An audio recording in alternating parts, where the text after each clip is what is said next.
everybody, welcome back to another episode of the Jodo Cast. They just don't stop. There's always another episode. I'm Joe, and we got Kurt.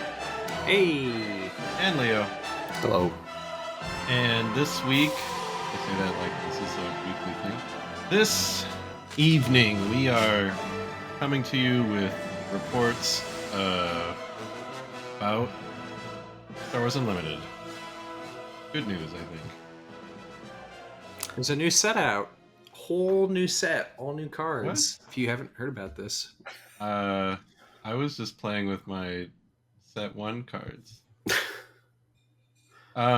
So, yeah, we're going to talk about our experiences at the Jump to Lightspeed pre-releases. And then afterwards, if that doesn't take up too much time, we're going to say how we feel about the Carbonite boosters now that we're out, because there was a lot of discussion and speculation about how we felt about them after they were announced. And now that they're here and we've got our hands on some, how do we feel?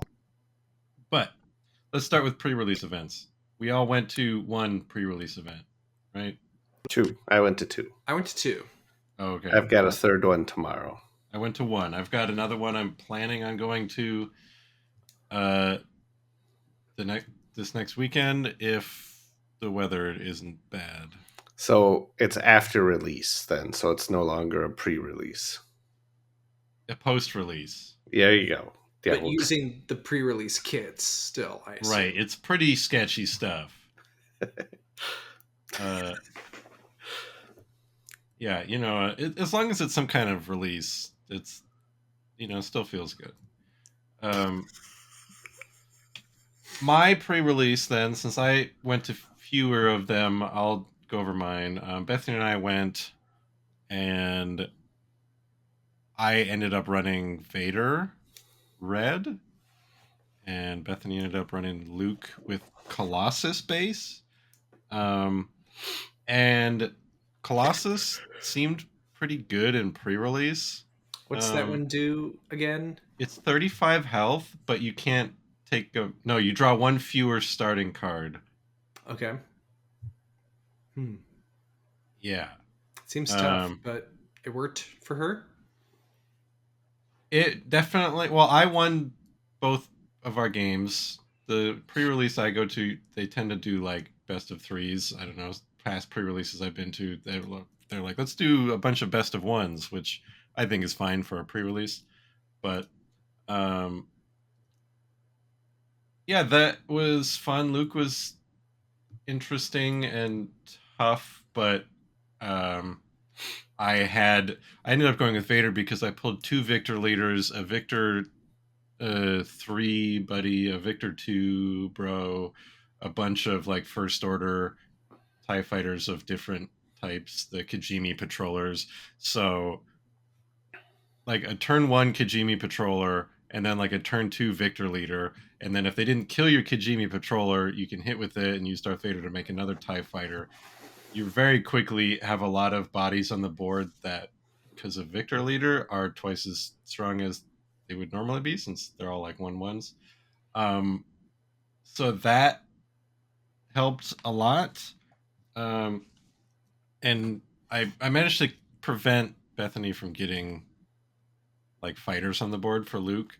And really the big play I remember was I was kind of running away with it, and then she played that heroism light cruiser, that Republic cruiser thing. It's like a 6-7 or something like that.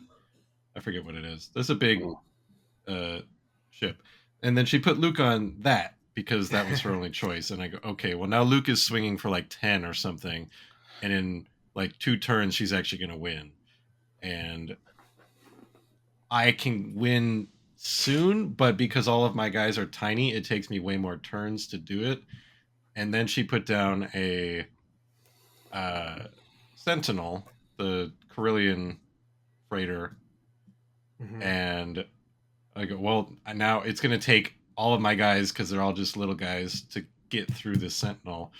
But I also had 2 dorsal turrets in my deck, So all it took was put a dorsal turret on one of my TIE fighter tokens, and then that was interesting because basically it forced Bethany to use her giant 10 damage Luke ship to kill my one TIE fighter to prevent it from one-shotting her Sentinel. Mm-hmm. And I thought that was kind of interesting and it was funny. And if I hadn't had that dorsal turret, she would have won that one. But because I made her spend her Luke on my little guy, that bought me just enough time to like chew through the Sentinel and get the kill on the base. Um, I played against a Von Reg, and that one there was another interesting moment. Um, the Sith troopers, he had those in play, and I must have had like 8 different TIE fighters out there. It's going my way again, but he put the Sith troopers out, and then he played that. What's that new vehicle called? The Juggernaut. Juggernaut. Yeah, that does 1 damage to everything. War War something Juggernaut. Juggernaut. Right. Yeah. And all my guys being 1/1s, that would have just sort of wiped them all, but I had Victor 2 out, so now they're all have 1 damage. And the Sith troopers say they get +1 power for every damaged unit. And so this like 3/3 guy went to like an 11/3, and I thought that was really cool. But I managed to kill him because I had like 1 guy on the ground. I think it was Hux or something. The last like interesting like move that happened during the day, I was playing against a Luke. That one ended up going he beat me 2-1. That new airspeeder that can attack space can get pretty crazy if you put your leader on it because it's huge, and if you have a lot of space units and not a lot of ground, it can sit there and like pester you and you can't do much about it. But I had a kill shot if the perfect thing lined up. So I had some kind of first order TIE fighter. He had more guys in space, so I play it readies. Then I played Phasma to give it the +2. Then I played Dogfight to have Phasma attack a guy to give it another +2. And that would have been enough, but then he had some like card in his hand that let him like shoot it down right before I had that like sneaky extra Phasma buff. Tricky though, yeah. That There's like dogfight a few card things that is get you an extra attack this set. So yeah. That I've been liking that dogfight card a lot because if you've got somebody with a good on attack, it can get interesting. So I ended up going 2-1. It was fun. I like wait, what Vader. was the third deck you faced? It was Luke. Oh, another Luke. Yeah, it was Luke Green. Yeah, because he had 2 copies of the new Luke pilot guy, Yeah. which is tough to deal with too. Yeah, he's pretty good. When you faced Von Reg, was that like? I imagine that's pretty scary. He's just like super fast, coming out early and stuff. Or did you handle it All I fine? remember was that those Sith troopers and like the ground stuff was sort of tricky. Hmm. I played some matches in the one against a Von Reg. And they also happened to get the legendary Vader in there. So That's nice they for a could, seal pull. yeah, they could like play something on turn 1, turn 2, and this happened to me the one game. Play something turn 1, turn 2, he gets Vader out on it. Turn 3 plays another vehicle, and then deploys Von Rig onto that one, and it was That's a little tough scary. to fight against that. Before we go fully into your matches, Leo, did Joe? Did you have any super cool pulls in your pre-release box specifically? That was like, oh yeah, this is such a great, like a legendary or something. Even I if you didn't pulled use an them. Annihilator, Oh but wow. there was nothing I was going to be able to build to like use it. After I pulled 2 Victors and the Victor buddies and the dorsal turrets and all these like first order TIE fighters, it was pretty clear I was gonna just go with Vader. But It would feel pretty good to pull an SSD in a pre-release box, though, even if you're not using it. That's cool. I think I got an executor in the one at J Dubs, but I That's wasn't nice. playing. I wasn't playing villainy, so it never went in my deck at that one. Yeah, because like that one I played. I did Luke Green, and I had mixed results with that deck. Um, I had a lot of trouble just not drawing playable opening hands, so that Mm. hindered me a bunch. But um, I actually ran into what? that one of my sealed, one of the pre-releases too, where it's like I don't have enough like 2 cost units across like any color. Uh, I guess it kind of worked out, but it was like, oh man, this is gonna be rough if I'm not lucky. Yeah, I didn't. Yeah, I did, but I did in about half my matches. It worked, and I could put fighters out on the table faster than my opponent could get rid of them, and then it would really kind of snowball just because I think by the end of the one game I had um, like over 10 X-wings on the board, Wow. and Wow. two or three of at least like three of them had pilots on them. Um, and I think in that game, yeah, because I remember I dropped a Dornian gunship for 9 damage. I think 9 indirect Wow. damage because it deals 1 indirect damage for each vehicle you have in play. So yeah, so when I dropped that, I did 9 damage. That means I had eight other vehicles out in play at the time. Um, and so, like I said, that when it worked, it worked. When it didn't, it certainly didn't. And part of that was just at least there was a few games where I mulliganed. I still didn't get anything playable, and just ended up taking the initiative as my first action Dang. turn one, which sucks.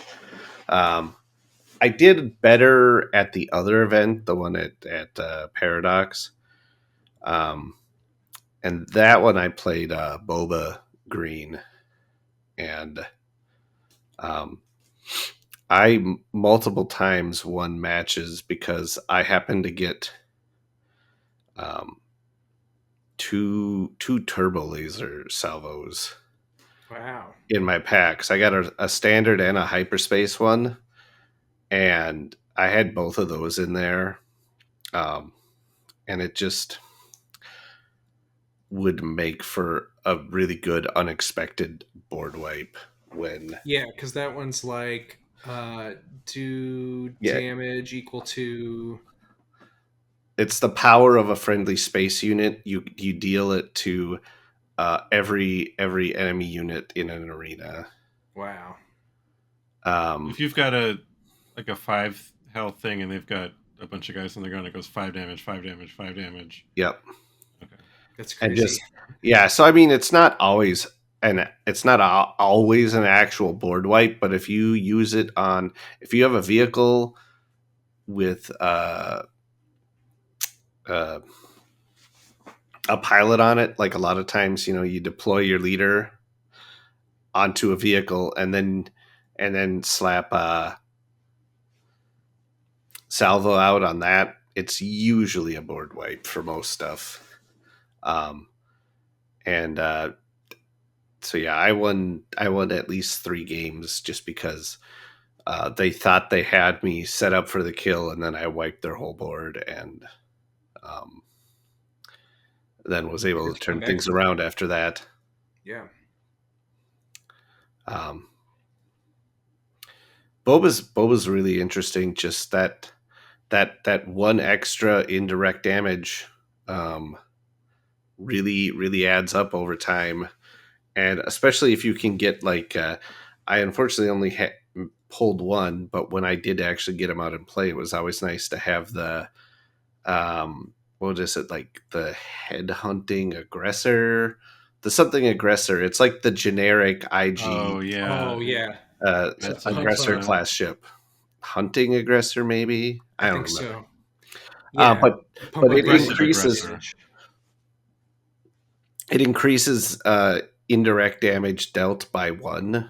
So with Boba, you could multiply that sometimes because you'd be like, okay, I attack with my TIE bomber. I deal 3 indirect damage plus 1 for the aggressor.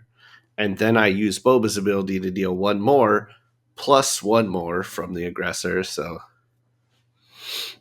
That sounds great. Um, so yeah, I think he'll be an interesting one to really build uh, build the deck around. Um, Luke was okay. I mean, his ability is interesting, but I mean, honestly, it's more with him. It's more if you can get him out on his leader side and keep him alive. That extra 3 damage when he is piloting something is a big deal. Um, yeah, I mean, all in all, yeah, I think it went pretty well. Had fun at both events.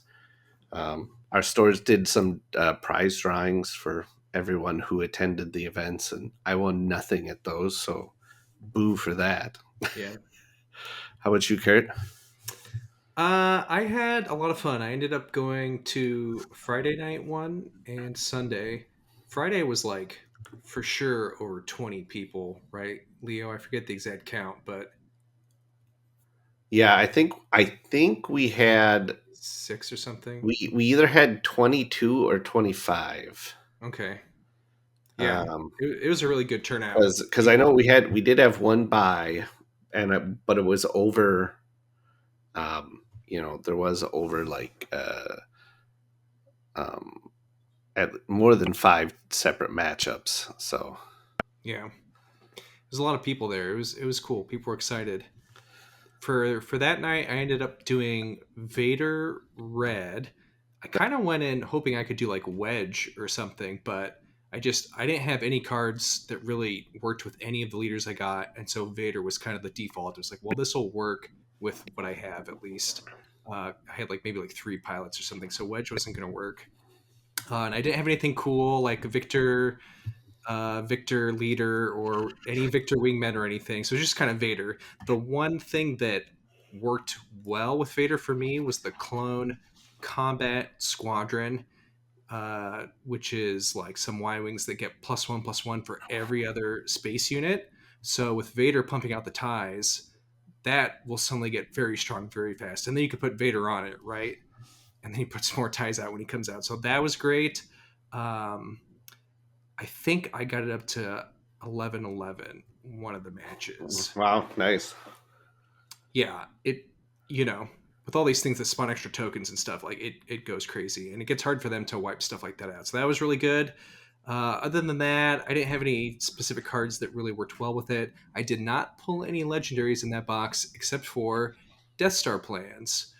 Uh, the matches I did that day were Luke deck, which was just impossible. The free damage from Luke would just kill all my ties. I just had nothing. Then he comes out, deploys onto red 5, and he's just like doing 5 damage for free constantly. It was just Oh, impossible. they even had red 5 for him, huh? Yeah, That's gross. that was really tough, though it was fun. And then after that, I faced a Vader blue and a Vader yellow. And I think I won against the blue and lost against the yellow. It was pretty interesting doing Vader versus Vader. We're all like both putting out ties and like trying to counter each other. Uh, the yellow one commandeered my clone combat squadron at one point, which really hurt because he got it as big of a bonus from it as I did. I ended up going 1-2, which wasn't great, but it was still fun. It was fun to play through. Um, then I ended up doing one on Sunday, and that was a smaller crowd. I think we ended up with, was it 10? I don't know. It was definitely smaller, but it was fun. It was kind of nice and quiet. Again, these were like best of 3 both days. And on Sunday, I ended up doing Boba Yellow. Once again, I didn't really pull anything that felt like it comboed with like anything. I was like, well, I have Thrawn, but I have no defeated effects. I can't remember what else. Piet with no capital ships, but I at least had some free damage stuff with Boba. Actually, kind of more than I realized once I put it together. I didn't have like Hunting Aggressor. That would have been cool. But there were a few cards that actually worked really well with him. I really liked the Chemo Gila, whatever the exact title is. It just does Mm. indirect as soon as it's played, and if you're Mhm. hitting units with it, which people often do, you exhaust them. So that's great to throw down.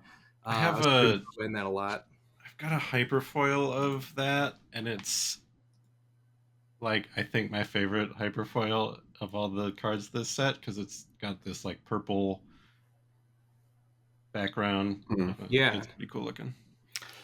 I'll say there's like a lot of really good hyperfoils this Yeah. set. Like just like really bright, cool colors and stuff. Where I'm like, wow, I don't know if I'm going to use this specific random generic card, but it looks great in hyperfoil. You know.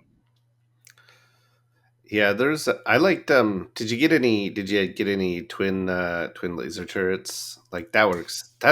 Yeah, That's Yes. always a good one to have trigger boba. It's just a pretty decent thing in the first place. And then Yeah, it was really good in my Vader deck too. Since again, I faced two other Vaders. It's so great to clear out those ties and just stop Vader from doing anything.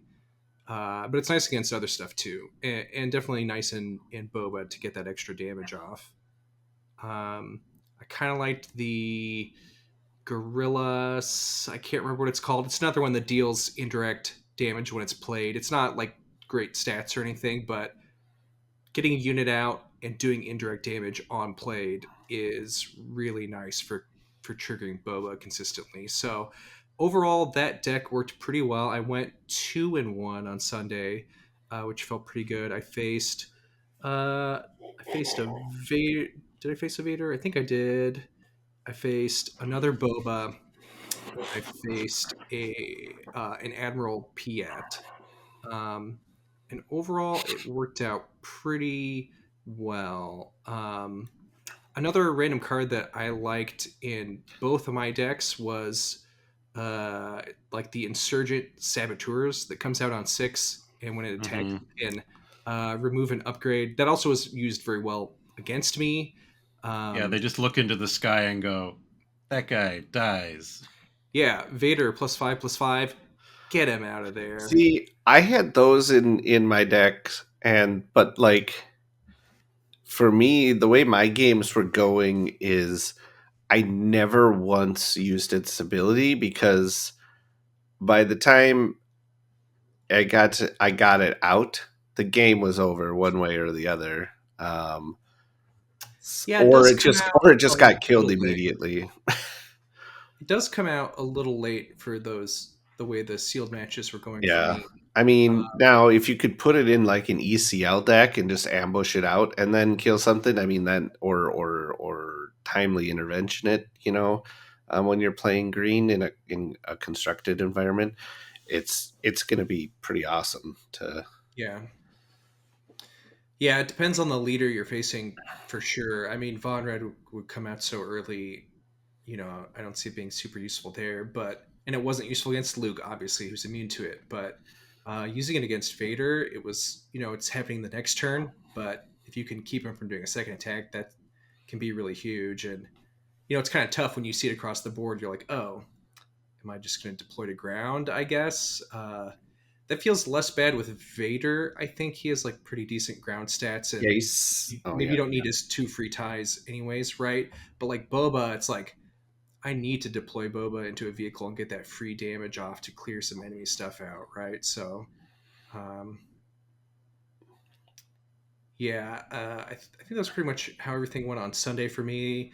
The last thing I'll say, the legendary I got on Sunday was another Death Star plans, so wasn't really getting the Boba that I faced had a Devastator, and did he have? I don't think he had a Vader. I guess but I was like, man, that would have been a great pull to get. Again, it's coming out very late for those matches that were going pretty quick, but it's like, oh, I want that so bad.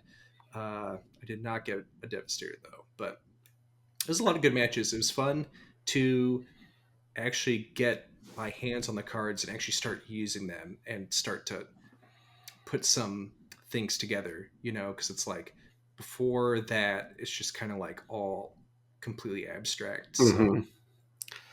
Yeah, I know. I had it in both my both my events. I was a little hampered just by the fact that I pulled almost nothing for like removal events or direct damage mhm. events.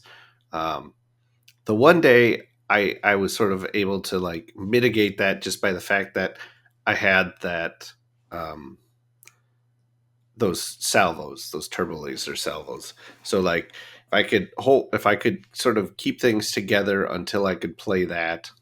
Like I said, I was usually able to stabilize after I wiped their board there. Um, but like in the other event, yeah, I was just like the my I had a little bit of targeted damage with Luke, but even that you're still only doing one at a time Mhm. up until you deploy them. But other than that, like my only like targeted damage was playing a what was it the resistance A wing I think, and then when you play it, every every space unit does damage to a target. How does I forget how it works exactly? But it would let me do It's like one damage for every other space unit you control or something. yeah, I don't remember. Maybe I'm thinking of maybe there's an event It's like that focus fire. Yeah, each space unit does its power to an enemy or something.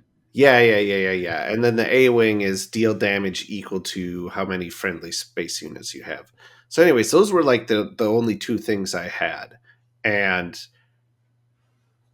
they if you actually have space units, they're great. If you don't, you're screwed. They're Yeah. useless, you know. Um, so in some ways they ended up being like win more because if I was behind, they didn't help me come back. Except for there was like one game where I actually played against somebody who was like playing only in the ground, so I did have a bunch of space units, and then I was able to use uh, the A wing in that event to throw damage down onto his ground units. But yeah, for the most part, they were just not great to have, especially when everyone else has the what is it like the shoot? Like there's that red one, the Shoot Shoot down. down. shoot down, yeah. And then that other one, Fire piercing with rock. shot. Oh yeah. Yeah, yeah. That one was no. See, like and meanwhile, like I got fight fire with fire, which I guess is like okay situationally, but again, you have to kill you have to damage or kill one of your guys to do any damage to theirs. So, um, I mean, there was a few This times where it's like I was able to, drop a tie token to get rid of something a little bit bigger of theirs or whatever. But most of the time, it was hurting me as much as it was hurting them. So, Yeah, I would say fight fire with fire works really great with Vader, who can just throw away one of these extra tokens, right? The other one I forgot to mention with Vader, I didn't get it, but one of my opponents used it, was Apology Accepted. Again, throw away a tie token, give 2 XP to one of your bigger space units. That's mhm, it's like I think it's only cost 1 too, so yeah. So, um, so now that you've kind of got to see, I mean, obviously we saw the whole set before this, but like you said, actually holding the cards in your hand and building decks with them, playing with them, playing against other cards, I think makes it more real for and sure. it's less abstract in your mind. You're not just necessarily like theory crafting. You now actually have experience with these cards. What are your guys' thoughts overall on Jump to Lightspeed? It's cool. I like it. It feels surprisingly. different with the pilots, especially the pilot leaders. All the ones I did were pilot leaders. Very different Yeah, pace to bringing them out and being like, oh, I have a huge unit suddenly. Yeah, yeah, the I like matches all did feel a the. little swingy because of that, though. Yeah, Yeah, I'm. I guess I don't know how I feel. I think all the cards seem cool after one pre-release. Um,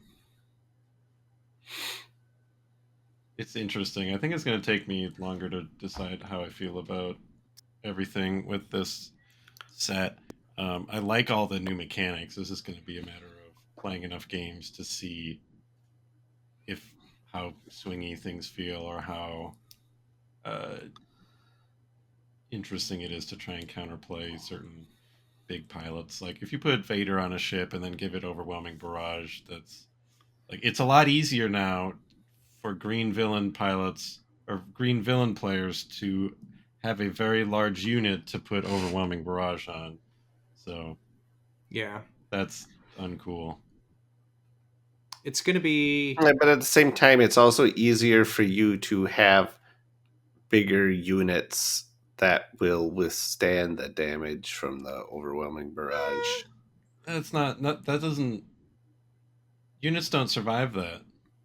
No, well, no, but I mean, You throw your Luke on an X-wing and he's like, "Hey, I'm here," and then they go overwhelming barrage, exactly enough to kill your guy, dead. Then they throw the card in your face and it sticks because they spat on it. yeah, but overwhelming barrage did that even before pilots and that. It's Yeah, just it's functionally no different. I'm just saying because like yeah, their guy that they're using the overwhelming barrage is maybe bigger than it was pre jump to light speed, but the unit of yours that they are targeting with it or units are also bigger usually because you're also putting pilots out. So that makes it even sadder because now my even bigger guy is dying.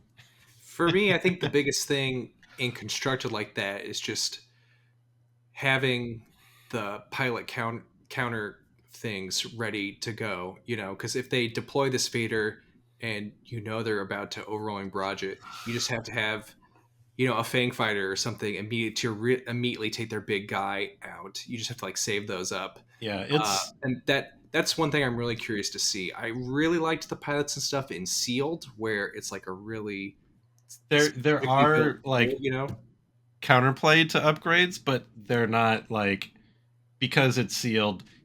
Only have a couple to work with, and you have to hope you draw them. So it's like that threat is there, but it's not pervasive. Where yeah, I'm also curious to see just how much like the upgrade removal will affect not like how playable pilots are, but how fun they are to play. Because if Yeah. every time I play one, you hit it with a confiscate or a fang fighter, then I'll be less likely to want to play it. Yeah, and I think that if that's extremely pervasive, which it seems like it might be, I think it'll lead to people playing those leaders less, other than like maybe Luke, who can like get through it, right? But Or with Poe, so many because Poe counters, you can just Poe can just keep trying again, right?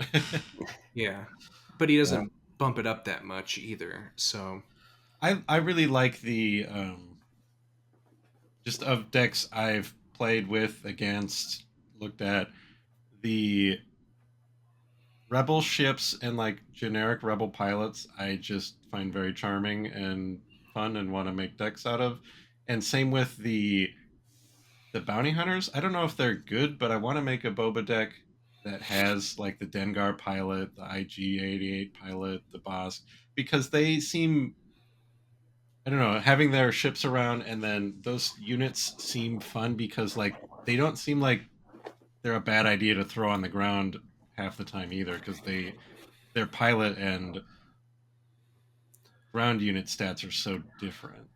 Yeah, and some of them like Bosk, if I remember right, he still gets his ability on the ground, yeah, Yeah. anyways.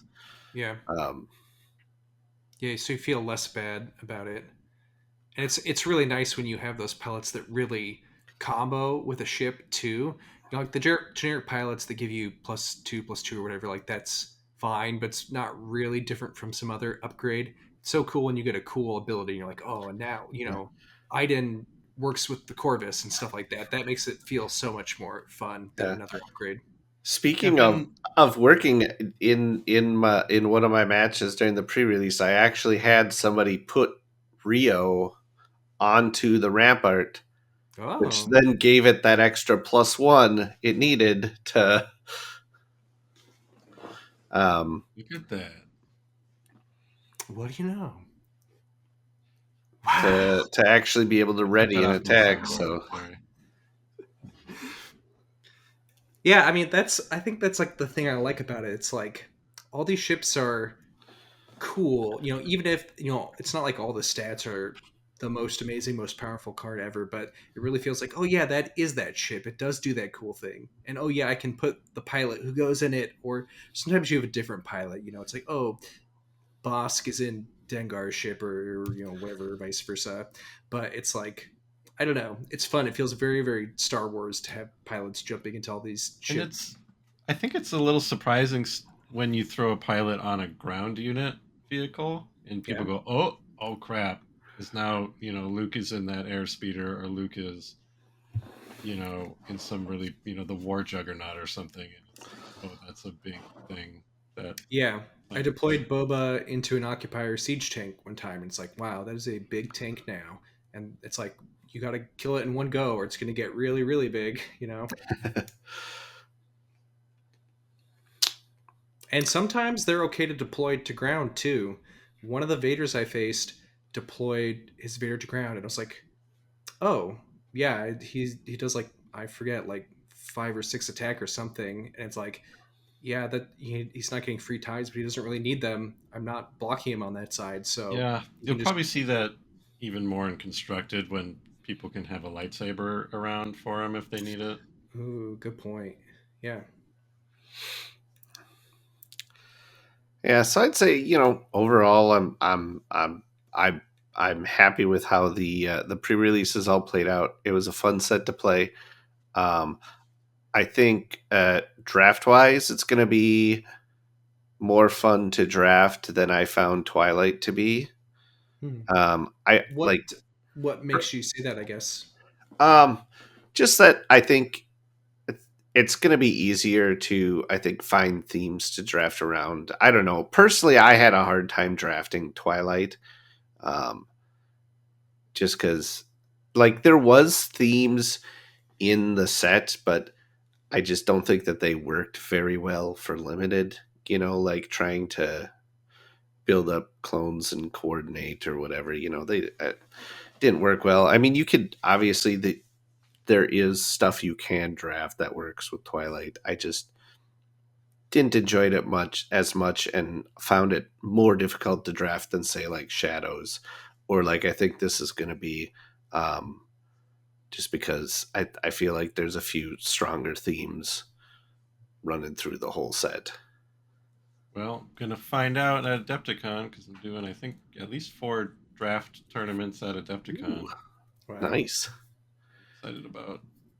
Uh, I think it was a really fun set for sealed in general because there was just a lot of different things people were trying. hmm Um, I'll be curious to see where this settles with constructed and how Yeah, I how mean we've people got our feel. It's kind first of we've got the first was it the regional? Is it regional or sector uh, I have no idea. qualifier here at the beginning of April? Um, That's sector, soon. sector, yeah, sector in Denver. In April, we've got one in Denver, one in Richmond, Virginia. At least that's the two here in America. I forget when the European ones are exactly, but um, yeah. So the one's the very like the first weekend in April. So I think by then we should be seeing a pretty um, have a pretty good view of what the meta for this uh, for the rest of this set's going to look like. And I'm not sure exactly when we should be expecting planetary qualifiers, but I would think those will probably be May. Not sure. Hmm. Um, so yeah, overall, like I said, I'm excited. Um, one last thing I think then is um, you both did get some Carbonite product, correct?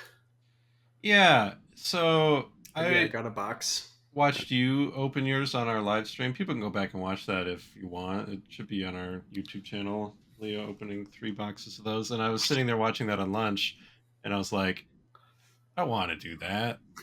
So I ended up buying one at the pre-release we went to. Yeah, that's. I mean, they're fun to open. That I think that extra little dopamine hit you get of hitting a lot of hyperspace, those hyperfoils, Yeah. the prestige card. Sometimes hit that showcase because you got better odds on that. Also, um, yeah, Yeah, let's it's Speak for for the yourself. for the audience. Um, Leo, how many showcases did you pull in set one? one. How many? Uh, did you also you've pulled it organically, right? You didn't pull it through a cash transaction on TCG Player. Correct. Yeah, I bought it. I got it out of a pack. Now I got that pack uh, during Twilight release, so I didn't Oh, actually okay. pull that one like during set one, but I And then so set two, how set many two. I got showcases? two, Set so three, I how got many? How many did you get in set three? three. Okay, that brings us up to current day, present day. Uh, so for set four, jump to light speed, with the aid of the carbonite boosters, how many showcases did you end up with so Four, far? four. So I've There you got have it, four for folks. set four. I've got to stop now. I don't I did know. Statistically, next set you one, should have one. five. Yep. So well, that's what I'm saying. I got to stop now with set four. Oh I yes, don't open any more Yeah, I boosters. probably should You not ruin do it. like any drafts or anything just in case I might accidentally get one. Right, because if you You'd get have to one, pass that's it. over. The streak is done. Yeah, Set I've five, you'll the get magic between. Yeah. I will have broken the spell. It's like, what always happens in like, some fable where the guy gets too greedy and he loses his magic powers or whatever. And Um, somewhere George Lucas like drops his little cane and clutches his heart when he feels the like Yoda during Order 66. It's um, like you get a fifth showcase, but you leave it too close to like a sparking cable, and it lights on fire and burns your whole office down. You lose all your showcases because you went too far. Except for a Mr. Bones is the only card that remains. and a Siddhanathano. They're both like they just sit. Oh, They don't you just put them together. um, yeah, of the four I got for this set, three of them did come out of Carbonite boosters. So, and I got a case of regular boxes, and so I got one in that case of uh, standard boosters. Yeah, so I ended up I got 3 boxes and a carbonite box, which felt like a good amount. I think I had 4 boxes last set. Um, and I'm trying to decide how I feel about the carbonite. Right now, I feel like it was not worth the money I paid for it, which was what, $300. Um, I did get, I think it had 5 legendaries, and of the prestiges, only 4 of them were foil.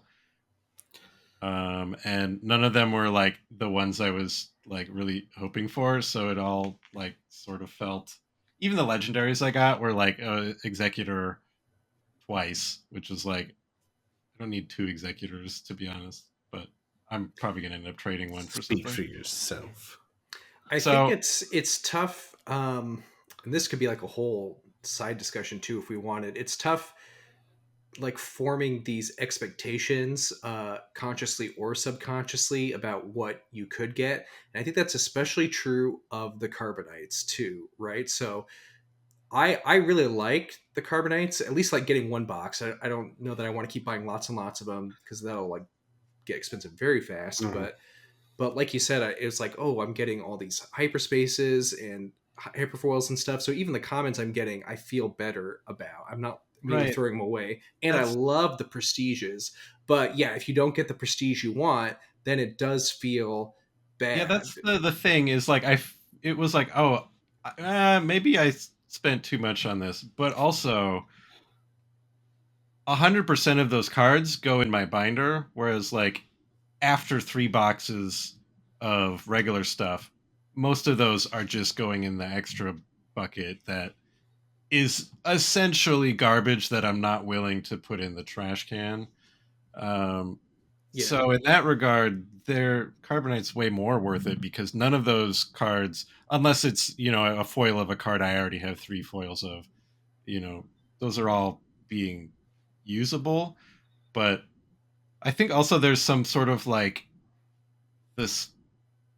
uh, I think I want to keep buying like a booster pack here and there. I think they'll be fun to get as single boosters, but like when the magic of like having all of these special cards sort of, when they're all special, none of them are kind of like, oh, you like getting one hyperspace in a regular pack is like, oh, that's I was blessed. And then when you open the Carbonite, you're like, okay, well, they're all here. These are all nice, but I don't know. It was Yeah, kind of they're kind of weird feelings. I think it I want to keep buying like individual boosters like sporadically, like it but I feel like it can vary.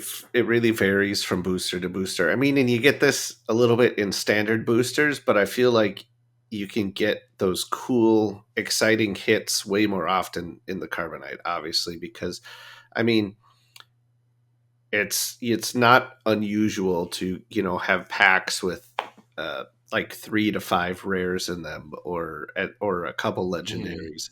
Although I don't know, I had some in a couple of my boxes. I had some really good luck with legendaries. Like I pulled 9 in one box and 8 Wow. in another one, or maybe I think maybe I got 8 in 2 of them. Um, Yeah, you were skewing my expectations because my so box had five, one of a couple of which were repeats, like doubles of, which is harder for me because when it comes to the legendaries, because I buy a lot fewer of the boxes, I'm like shooting for like let's get one of each legendary before we get more of other things. yeah, No, but I had yeah. only had aside from the prestiges, my box only had four legendaries in it. Hmm. Yeah, I Ooh, three. honestly, I didn't have huge legendary hits in the Carbonite boxes. Like I think each one of those Carbonite boxes only had like 4 or 5 each, maybe 6 in one of them. I think 6 was the best I did in the Carbonite boxes. But like I said, in one of my regular ones, I hit 9. I had like 4 or 5 packs throughout my opening where I had 2 legendaries in one pack. So yeah, I don't know. But like I said, I think you can hit those multiple rares and stuff all in one pack, and then the fact that they're all foil, they're all hyperspace, they're all hyperfoil.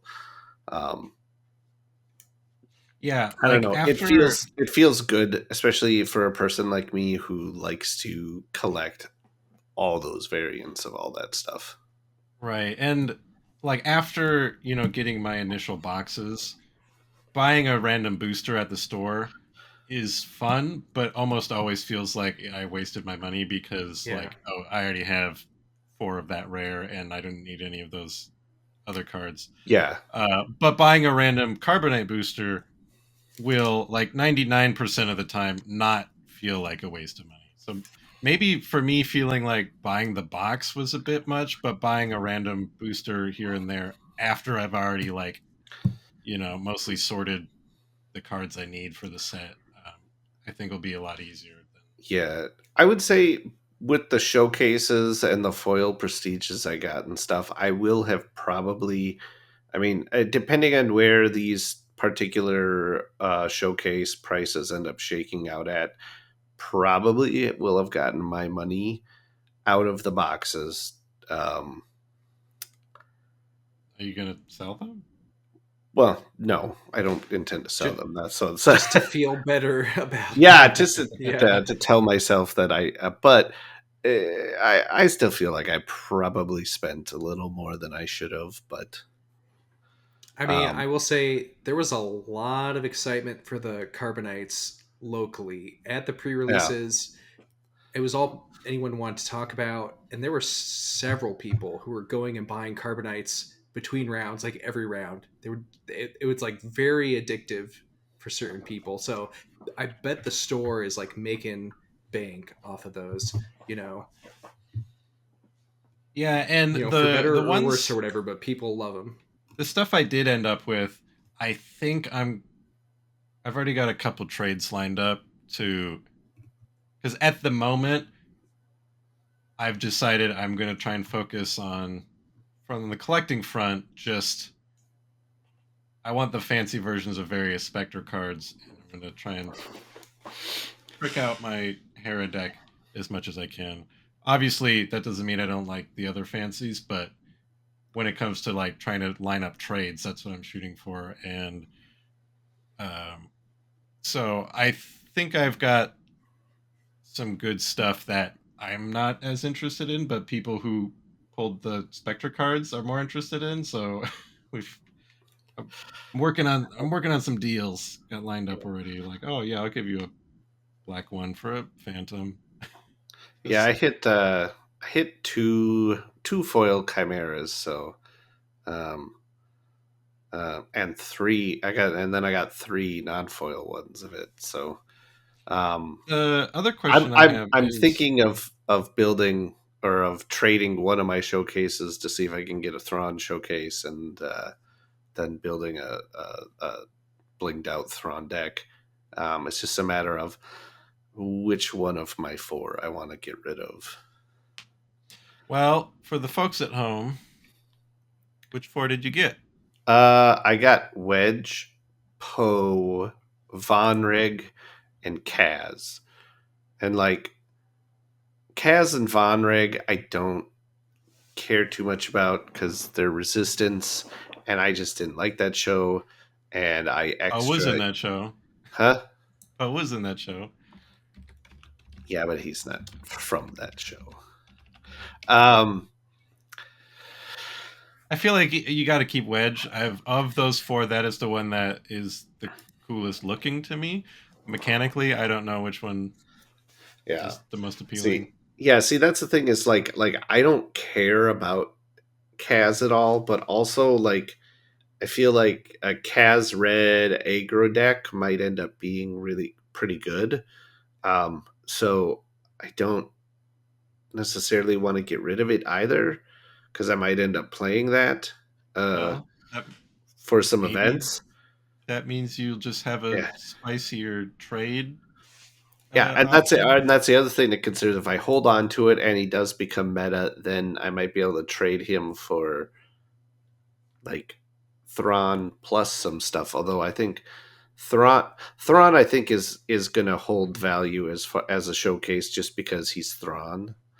You know, like even like the I think the old Thrawn, the yellow Thrawn showcase, even though he wasn't really that great of a leader, he still held a fair amount of value. I think just because he was Thrawn and um, Yeah. Also, I mean, Thrawn in this set seems really fun to play. I don't know if he's yeah, gonna be like top tier, but I I think think he'll he's be always gonna be better. very fun. I think he'll be better than Yellow Thrawn was.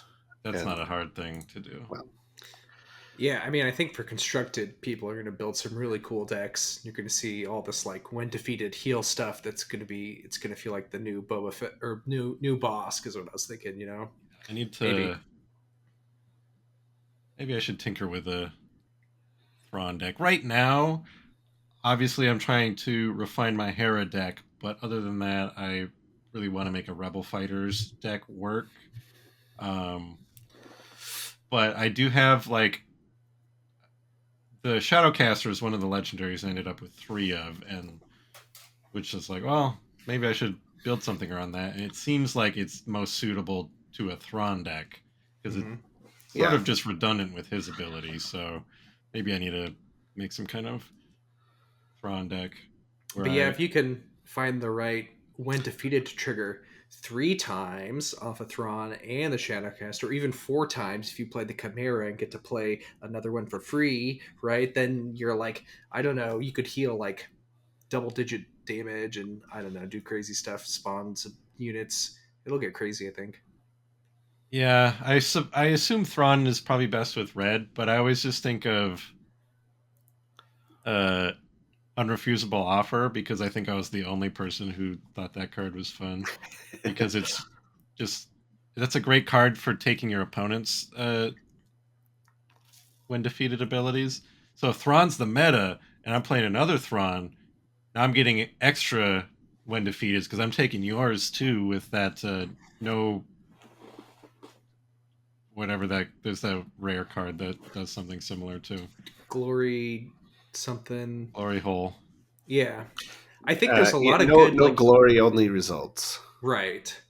I think there's a lot of good yellow cards this set too. I was impressed in a lot of the sealed matches where I was like, oh, there's like so many neat little yellow. I mean, obviously it's like exhausting and bouncing and stuff like that, but it's like I don't know. It feels like yellow's like popping That's off to me.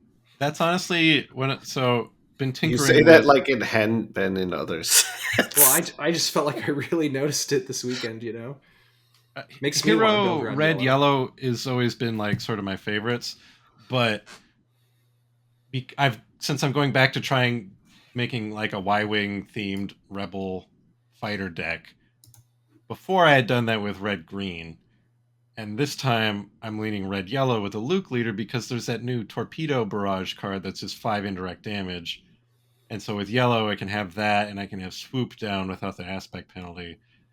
But without green cards, it feels I don't know, there's a lot of good rebel green cards that I feel like I'm missing, like the new Leia or just any sort of like sentinel to keep my ground okay. So because I don't swoop down, I think is worth paying 3 for if you're not playing yellow, but that torpedo barrage probably isn't. But I, it's fun with the new Y wings and the old Y wings to just have that so much like indirect damage flying around. I don't know about the new B wings though. I was excited that we had B wings, but I think in a big Yeah, I rebel forget. swarm It deck, they're doesn't. not good because I am always outnumbering you, and they require you to be outnumbered. It's Yeah, like then you it's like like what? You give a get to shield. ready them or something, It's or I like give forget. a shield token if the enemy has 3 or more exhausted units or something like that, isn't it? Yeah. So it's like I don't know. It's like a late game cheap unit. I don't know. I don't know. Like the Anyway. art, there's some cool beaming art that and diversion. I didn't end up using diversion, but I like the art. Oh There's lots of yeah. cool like little That's events and another good stuff. yellow card with I think a Y wing. No, that one's the B wing, but still, that one might be good for my deck. Yeah, I feel like one of the things that kind of impressed me with this set is just it's easy to be like, oh, it's the pilot set, and it kind of is, but there's a lot of other stuff mixed in. Like when you start taking into account the mix of different events and some of the non-pilot leaders and stuff, there's like kind of a lot of cool stuff in it. It's like a neat set when you start kind of digging into the the shadowy corners of it. I feel like. Yeah. I I like the just because I've been messing with the little rebel deck. I like the generic rebel pilots, like the hero guys, because they make my Y wings a little sturdier. But then I think at the moment I just have like one copy of like a couple different ones. So they're like basically like unique characters in my heart that get to. Who's We the got is that Biggs and Luke and this Duros Yeah, guy. yeah, is the Celestin pilot the little like red Yeah, I is think that he's a a free rebel one. also? Yeah. I like him as a cuz I mean even just dropping him on the ground turn 1 as like a ground unit yeah, 3/1 is Hmm. yeah. um, not the worst play. I wish the piloting keyword let you play the ship and the pilot simultaneously because it's weird to throw a ship up into space and then put the pilot in it. That's usually not how that works in real life. So So you just just gotta saying. play Poe unit. He can always jump in his own thing that he spawns. Or Anakin. That's how it Yeah. always worked in all the other card games. Deal with it. Except for in the CCG, there were certain cards that were named like Millennium Falcon with Han, or it was like called like Han Solo in the Millennium Falcon. Got it. Did that It count as was like an instance of either of those units? yes, Or yep. So then once you played that, you could not have another Han Solo or another Millennium Falcon card on the table. There is a little bit of thematic funniness if you do take things too literally, right? Because it's like, well, I haven't put a pilot in this ship yet, so I guess it's flying around empty. Or else when I put, Poe in the ship, he like kicks out the other pilot. Grand Uh, Theft Auto style. Uh, yeah, I Except had. for the Rampart, because the Rampart has a droid brain, has a droid wired into it, so it can fly around without anybody in it. I learned that from reading the comic for our video Ooh. we made about the Oh, Rampart. so thematically, maybe that's why it can't ready. The droid pilot isn't good at like attacking and stuff. Maybe Or it's until you can. it's on break, or it's like Union. It goes, I don't not getting paid enough for this. Give me more. Give me the power I demanded in my contract, and then I'll ready. Another thematically funny thing that happened to me in a match was my opponent played out the airlock on my vehicle, so my vehicle got thrown out in airlock. Out of There's its stuff. own airlock. Yeah, there's random little things like Like that, a but some kind they're of kind of funny. MC Escher type twist. It got inverted and turned into. Yeah. Ah, Well, so everybody, let us know how your pre-releases went and how your Carbonite boxes went. Do you feel like you were happy you bought them, or are you planning on buying them, or what? What's your deal with life? How are you doing lately? Are you okay? I don't want to know that, to be honest. Well, come to our Discord, but this It'd be I cool. feel like I already know the answer for a lot of people.